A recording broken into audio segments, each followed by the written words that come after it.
My name is Kamilla and I'm representing a group of people who discussed about the sprint review meeting in general, why the stakeholders often are not interested to come, how to make it more attractive, and how to deal with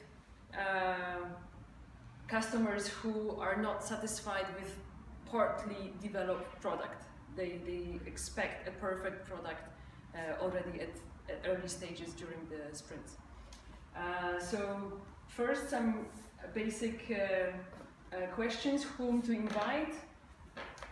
Sprint review meeting is a public meeting, so everybody who is connected to the project is welcome.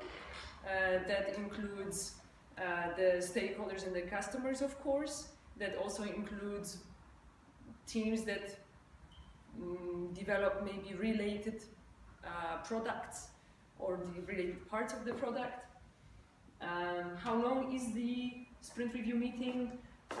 Someone reminded a recommendation that it's about, or it's a maximum 1 hour per a week of a sprint. So if you have weekly sprints, you should have a sprint review of maximum 1 hour. And then main topics, what is part of the review meeting? Well, basically you should be showing what has been accomplished, what is done, and it's for the product owner to accept the work or not, and then reprioritize as part of it. It's also, we have it here, a way to show the team how great they are, so, or in a way the team has a chance to show themselves and be motivated in this way. So how to make it attractive to stakeholders? First, again, Felix shared the learning from his session. Decide on how to demo already during the planning of the sprint, because in this way you have a chance to brainstorm about how the demo can be made more attractive for the stakeholders. Also, preparing an agenda for the review is somewhat related. You can then plan the demo for the stakeholders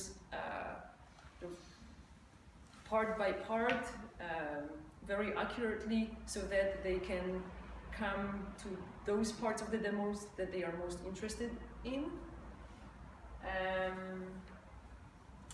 And then some ideas were to show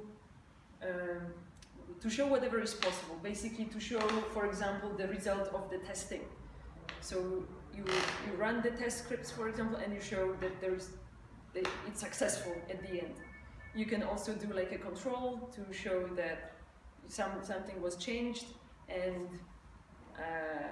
thank you. Something was changed, and then the testing doesn't work anymore, right? So that there's no cheating. You can show an outcome of a batch job. You can show the process. But the important message for me is that for stakeholders, it's important to do the demo in a context. Because if you show a little part of the final product without the context, it's very hard for them to follow and to understand the technology. And finally, we are very ecological with the paper, so we reuse the back. The Swissness question, so managing the expectation of perfect. So basically it's an issue where stakeholders come and expect the demoed little part of the product to already be perfect, to already have everything they want, and maybe it's by design it's not planned to be perfect because they are only going to use it twice in their life, for example. So it's then a role of the product owner to prioritize that accordingly and to make sure that the priorities are transparent to stakeholders for why are those features not implemented now and why they are prioritized maybe to be developed later. So another point was to make sure that your customers or stakeholders are actually trained on Scrum, on the concept of inspecting and adapting, so that when they come to the sprint review meeting, they don't expect the final product.